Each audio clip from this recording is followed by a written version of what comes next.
Morning everyone. मेरा नाम सचिन है और आज हम बात करेंगे कि लोग क्या कहेंगे। जनरली क्या होता है कि हम कोई भी काम स्टार्ट करते हैं तो हमारे माइंड में बहुत सारे डाउट्स चल रहे होते हैं कि लोग क्या कहेंगे, मैं करूं मैं नहीं करूं, वो पड़ोसी क्या कहेंगे, चाचा जी क्या कहेंगे, मामा जी क्या कहेंगे, डिफरेंट थाट्स चल रहे होते हैं। तो इसी के ऊपर थोड़ी सी बात करेंगे और मैं आपको एक स्टोरी के थ्रू इसको समझाने की कोशिश करूँगा कि लोग क्या कहेंगे, क्योंकि लोग तो कुछ ना कुछ कहेंगे। तो एक बार एक गांव से दूसरे गांव जाना था तो दादाजी अपने पोते के साथ और साथ में गधा भी था, वो घर से निकले। अब जब वो घर से निकले तो कुछ दूर चलते ही कुछ लोग मिले जो कुछ ना कुछ कहेंगे।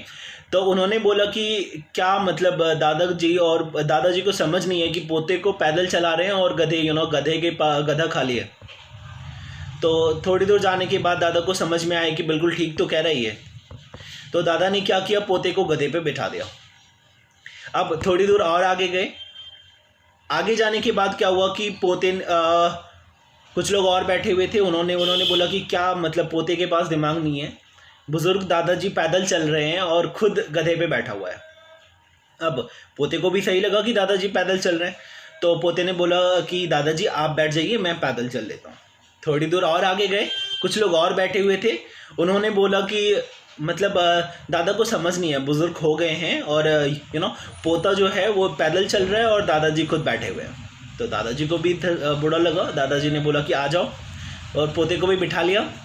थोड़ी दूर और आगे गए तो कुछ लोग और बैठे हुए थे जो कुछ ना कुछ तो कहेंगे और उन्होंने बोला कि क्या मतलब दादा और पोता मिलके गधे की जान लेंगे। So what I am trying to say कि आप कोई भी काम करो, आप कुछ भी स्टार्ट करो तो लोग तो कुछ ना कुछ कहेंगे, लेकिन बात यह है कि आपको क्या खुद के ऊपर फेथ है कि आपने जो डिसीजन लिया है, आप जो काम कर रहे हो वो बिल्कुल सही कर रहे हो। अगर सही कर रहे हो तो मस्ट गो ऑन, सब कुछ चलना चाहिए।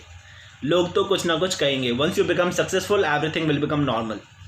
लेकिन जब तक आप सक्सेसफुल नहीं होगे तब तक प्रॉब्लम्स होगी, क्योंकि आप बिल्कुल आप कुछ डिफरेंट रास्ते पे जा रहे हो, सब एक रास्ते पे जा रहे हैं, तो प्रॉब्लम्स तो होंगी। तो होप इट्स हेल्पफुल। और अब लोग क्या कहेंगे उस पर ध्यान नहीं देंगे आप और फोकस करेंगे अपनी जर्नी पे। और कल फिर मिलेंगे एक छोटी स्टोरी के साथ। Thank you.